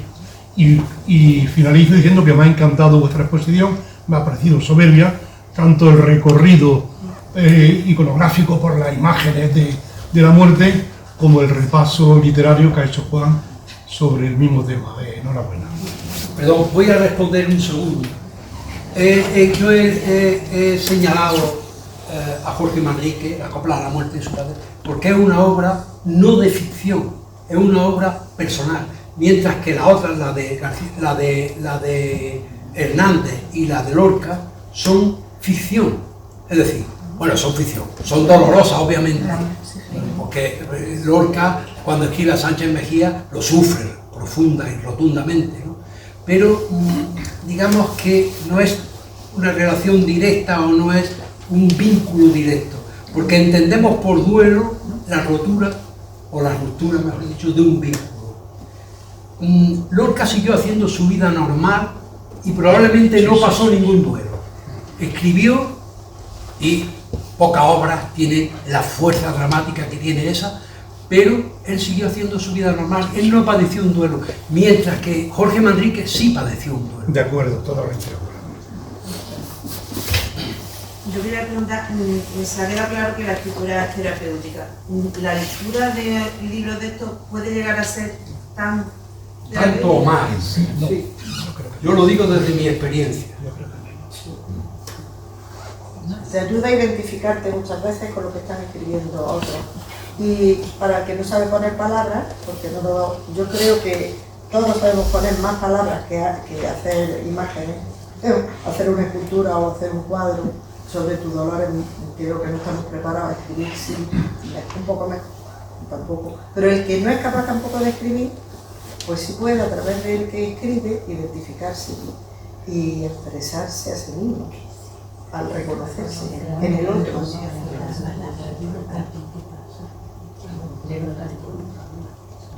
Yo es que creo que antes lo ha dicho, que la reconstrucción de lo que ha ocurrido, Rosa Montero decía que escribía para entender lo que había pasado. Porque naturalmente que tú te respondes y que tú piensas y que tú estás dándole vueltas a la cabeza, pero eso es distinto de escribirlo, porque cuando escribes quieres hacer un relato y quieres hacer un relato coherente, y si quieres que sea coherente tienes que dar explicaciones. Es decir, te estás explicando a ti mismo lo que ha ocurrido, que es inexplicable, por supuesto, en eso estamos todos, pero has construido un relato. Al escribir construyes un relato, y ese relato es terapéutico, porque te sirve a comprender o a entender cosas que las tienes revoloteando, pero que no te habían servido para hacer ese relato. Al escribir ya lo has construido. Por eso la escritura, ese ya es un factor terapéutico. Bueno, si no aportáis más, iba yo a decir una cosa que estaba pensando. ¿Quiere añadir algo? Sí. Bueno, habéis centrado, felicidades por la charla, que llegaron bastante tarde por la vida. Habéis centrado mucho, es el tema de la ponencia, ¿no? sobre la escritura, pero creo que hay muchas más cosas que pueden servir para superar el duelo, ¿no? O para masticar el duelo. Yo soy de pueblo, no sé si me estoy saliendo del texto, pero a mí me ayudó de los duelos que he tenido. Uno de ellos fue el de mi padre, siendo de pueblo, pues en los pueblos de pequeña los duelos se hacían en la casa, ¿no? El de mi padre fue en el hospital, pero luego fuimos al tanatorio y a mí me sirvió mucho el estar allí con tanta gente que lo quería y con mis 3 hijos pequeños. Me ayudó a masticar eso. Y luego quiero hablar de esos duelos de una amiga, muy amiga, que en el tiempo de pandemia murió, estaba enferma, estaba controlada, se le puso la vacuna, 2 días después de pronto murió. Cuando ya pudimos abrirlo en la pandemia, hicimos pues una despedida, ¿no? Nos fuimos a su casa, nos citaron en su casa, nos fuimos debajo de un olivo, nos sentamos mucha gente debajo del olivo y salíamos y nos levantábamos voluntariamente y hablábamos de ella. Y después aquí mismo, pues comimos, bebimos, charlamos, bebimos, y creo que también son cosas que ayudan en el duelo, no solamente el escribir, ¿no? Sino que hay determinadas cosas que ayudan y son terapéuticas. No sé si me ha salido de tu pregunta, José Antonio. Bueno, digamos que te ha salido del enfoque, del marco que le hemos dado a esta sesión, porque era echar un vistazo a cómo el arte ha cogido ese tema y lo ha hecho como muy expresivo, ¿no? Tú añades algo que evidentemente está en la vida, que el tránsito por el dolor del duelo, pues hay un montón de experiencias que ayudan a tomar conciencia. Yo lo que iba a añadir antes también es que, aunque siempre decimos que el dolor es porque había un vínculo, hay gente que se le muere su pareja o su padre o su madre, incluso su hijo, y no vive un gran duelo porque el vínculo se había disuelto y no era ya muy significativo. Pero bueno, entendemos que el dolor es proporcional al vínculo que había, pero a pesar de todo, y por más que pensemos que a la gente que queremos y está viva a nuestro alrededor hay un vínculo que nos une a ellos, eso se dice, se supone, y es cierto, pero precisamente a veces cuando lo pierdes, cuando te das cuenta que no terminabas de ser consciente de todo lo que suponía convivir con esa persona, a pesar de que había un vínculo.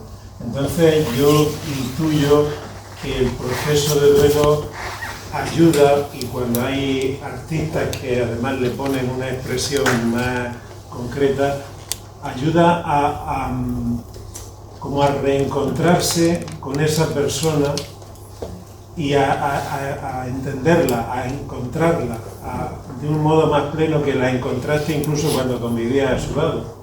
Es como ahora sí te encuentro, ahora sí te veo, ahora sí me doy cuenta que hemos estado juntos en este mundo, en esta tierra, ¿no? Y eso es muy bonito, porque entonces a veces uno se encuentra con una persona profundamente más allá del momento en que se acabó de vivir a tu lado. Y eso es bonito, ¿no? Porque ni siquiera la muerte le pone límite al proceso de encuentro de dos seres vivos. Yo esa dimensión siempre me queda ahí como una perspectiva a no simplemente llorar el que se ha acabado la vida, sino a decir todavía la vida nos puede hacer encontrarnos, incluso más allá del día que te has muerto. Y me parece un horizonte interesante. Os digo también a nivel, por si alguno tenéis un poco menos vínculo con el teléfono que otros, cuando alguna persona llama al teléfono y está pasando un duelo, le ofrecemos lo primero la escucha. Siempre eso es terapéutico también, y es un espacio muy profundo donde desplegar el dolor. Luego le ofrecemos la posibilidad de que se acerquen, si quiere, a ese grupo que tenemos de apoyo mutuo, donde simplemente otras personas que han vivido la misma experiencia, nadie desde fuera, sino entre ellos mismos, se van a apoyar desde una comprensión profunda de ese dolor. Un grupo de apoyo mutuo en duelo que tenemos quincenal, los viernes por la tarde, un par de horas durante todo el año. Simplemente llegar e integrarse en el grupo sin pedir permiso. Bueno, normalmente se le acoge a alguien y se le invita a que venga y ya se integra. Cuando va pasando el tiempo, y como habéis dicho vosotros, y sobre todo tú, Juan, ya uno es capaz de recuperar un cierto equilibrio emocional.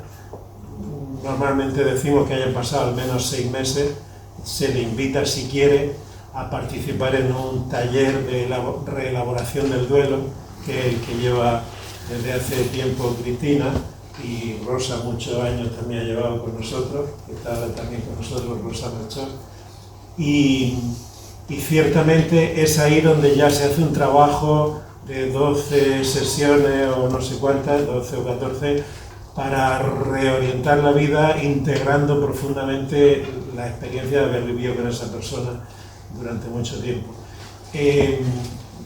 A partir de todo esto, bueno, eso está ahí, lo digo para que lo sepáis o lo difundáis para cualquier persona que lo necesite, pero además este hombre de mi izquierda, desde su dolor, su experiencia, su acercamiento al teléfono, quiso aportar lo que en él resonaba y ha puesto, aparte de los libros de los que hemos hablado, ha puesto en marcha, lo digo otra vez, que lo dije antes de pasada, ese certamen internacional de relatos de duelo que está abierto. Ahí está el cartel que hemos hecho explicando todo, está todavía abierto, están llegando, yo un día le eché uno por encima al correo, no lo abrí, pero están llegando relatos de Sudamérica también, están llegando de cualquier país de habla hispana. Se puede presentar todo el mundo, solamente hace falta tener 18 años y escribir en español y hacer un relato entre 3.000 palabras y 6.000 palabras, ni menos de 3.000 ni más de 6.000. Y se puede presentar cualquiera. La única condición es que hable de duelo, es decir, que sea literatura de duelo. La verdad es que hay mucho despiste, porque nos ha llegado un poemario. Y además nos ha llegado un poemario de 500 páginas. Es decir, que está claro que no se lee la base, pero va a estar abierto hasta el 12 de diciembre. Hay una comisión de lectura que ya está haciendo la primera selección y descartando todas estas cosas que os estoy diciendo. Es decir, hay quien escribe un poemario y lo manda, hay quien ha mandado un poema, un solo poema. Es decir, que está claro que no se lee la base. Y próximamente daremos a conocer el jurado, que habrá cinco escritores y profesores que darán lo del jurado, pero ahora mismo hay solo una comisión de lectura que es la que está haciendo la primera crítica. Si os animáis a alguien o conocéis a alguien que se pueda animar, lo primero que entre en nuestra página web y que se lea la base. Son 20 puntos, aunque ya os digo yo concretos, que lo fundamental es que sea de duelo, que se trate de duelo y que tenga entre 3.000 y 6.000 palabras. No es tan difícil, es decir, que mandar un poema después de oír esto, en fin.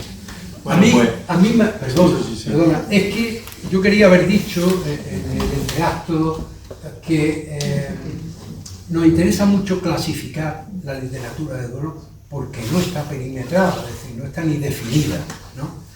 Obviamente la literatura de duelo desde el punto de vista de la trama sabemos lo que es, pero es tan diversa en su expresión, en su estilo, en su hibridez, como hemos dicho, que no estaría además clasificada, ¿no? Y en ese sentido nosotros hemos hecho las bases de un certamen internacional de relatos de duelo, relatos. Por lo tanto, no nos sirve poesía, pero quizás no habría estado de más hablar de exclusivamente literatura de duelo. Ahí habrían cabido los poemas. Y a lo mejor ha sido un error nuestro precisamente por no tener muy claro cuál es el género en el que al que se ascribe toda la literatura de duelo. Pero yo te oí decir un día que como la voluntad de que haya más ediciones, posiblemente la segunda no diga relatos, sino literatura de duelo. Exacto. Y ahí cabría cualquier poema, incluso podríamos no poner ni siquiera trabas a la extensión, aunque eso es peligroso porque se pueden matar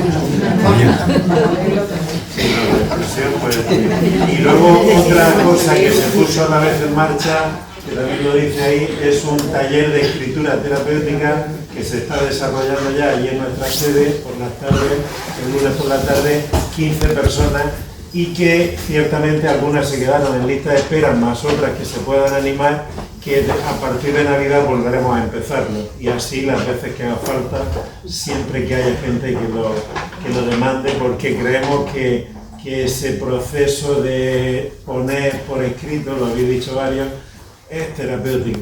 No solo darle vuelta en la cabeza a lo que siente, sino sacarlo y expresarlo por escrito. Vale, pues muchas gracias por vuestra asistencia.